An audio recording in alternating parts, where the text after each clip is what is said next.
CIA je úplne nelegitímna zločinecká organizácia, pokiaľ sa neriadi presne príkazmi zvoleného prezidenta. Demokrat alebo republikán, na tom nezáleží. Opisuje teda zločin. Ľudia, ktorí tento zločin spáchali v CIA, by mali byť vo väzení na dlhé roky.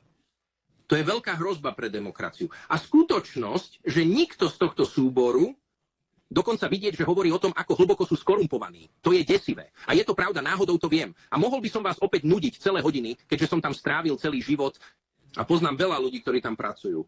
Ale pointa je, že tam nie je žiadny dohľad. Dokázali sa podieľať na vražde amerického prezidenta a potom túto skutočnosť 60 rokov tajili tým, že tieto dokumenty udržiavali v tajnosti, čo stále platí. Je to neuveriteľné. Deje sa to pred očami nás všetkých a nikoho to nezaujíma. Ale viete, ako krajina upadá a demokratické inštitúcie slabnú a vy sa pýtate, ako sa to stalo. No presne tak sa to stalo. Čo si myslíte?